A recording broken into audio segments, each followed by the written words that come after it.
Hello everyone, and welcome back to Mentally Tough Coaching, where I'm giving coaches the knowledge, the tools, and the confidence to teach the mental aspect of the game to their athletes, and in particular, mental toughness.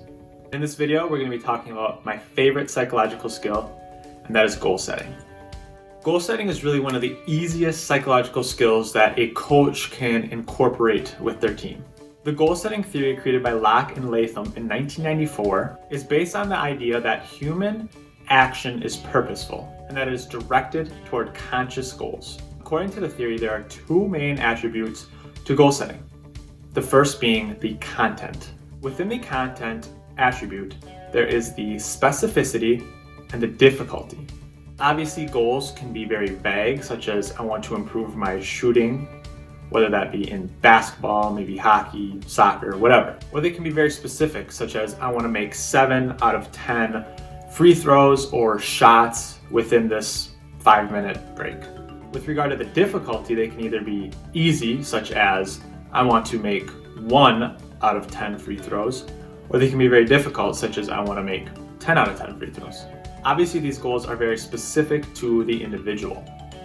Maybe that easy goal of just making 1 free throw is very difficult for another person. Studies have examined the relationship between the specificity and the difficulty of goals. What they found is that if an athlete has the ability and the commitment to a goal, harder goals lead to better outcomes. According to Locke and Latham, the reason being that the athletes will adjust their effort level based on the difficulty of the task. Another consistent finding is that both specific and difficult but attainable goals lead to better outcomes than vague and challenging goals, or vague and unchallenging goals, or not setting goals at all. So that attribute was content, and the other attribute of goals is the intensity or the mental effort that is needed. Then within intensity is the commitment to the goal. This is the degree to which an athlete finds a goal important and how much they want to attain it, regardless of the obstacles that come into play.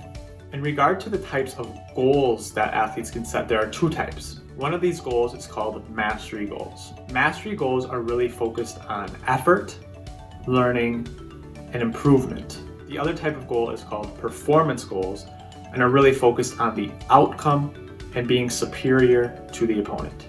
A study done by Burton in 1984 studied swimmers and their use of setting either mastery or performance goals. The swimmers who focused on mastery goals not only had better performances, but also had higher self-confidence and lower anxiety. Coaches can play a large role in the climate of a team. A coach would be creating a performance climate when they're only focusing on the interpersonal competitions, when they're punishing mistakes, and when they're publicly evaluating performances. This type of climate may lead an athlete to only feeling worthy after defeating an opponent. Additionally, it may lead the athlete to feeling extrinsically motivated. I have a great video on motivation, check it out. On the other hand, a coach can create a mastery climate when they're focused on effort and learning new skills and view mistakes as a part of learning and growth. A mastery climate may increase the athlete's intrinsic motivation and feeling of autonomy. Lastly, those athletes will feel more positive affect or emotions when participating in their sport. One of the best models to help create effective goals is Gould's staircase model. The final step is a long-term mastery goal. This long-term goal gives achievement meaning to the athlete. Each step leading up to that final goal is short-term mastery goals that increase in difficulty. By having these short-term goals, it helps motivate athletes and challenge them to reach each goal and overcome these difficulties. With that being said, athletes can actually add performance goals to their goal setting staircase. The important thing is that athletes should recognize that performance goals should not be the end. The last thing about goal setting is that it should be a coach-athlete activity. 2 moderators have been identified when it comes to the effectiveness of goal setting, and that is the commitment to the goals and the feedback on those goals. No matter how well the goal process is set up, if the coach and the athlete are not committed and are not evaluating throughout, the chances of them reaching their goal is unlikely. Goals should be assessed over time and should be adjusted as the coach and the athlete see fit. Additionally, coaches can help athletes identify any problems that they see with some of their goals. Some of the common problems that we see with goal setting are not being specific enough, unrealistic goals, or just setting too many goals at once. By helping athletes set goals, coaches can help the athletes to maintain and enhance motivation, which of course leads to maximizing performance. I hope this video was helpful.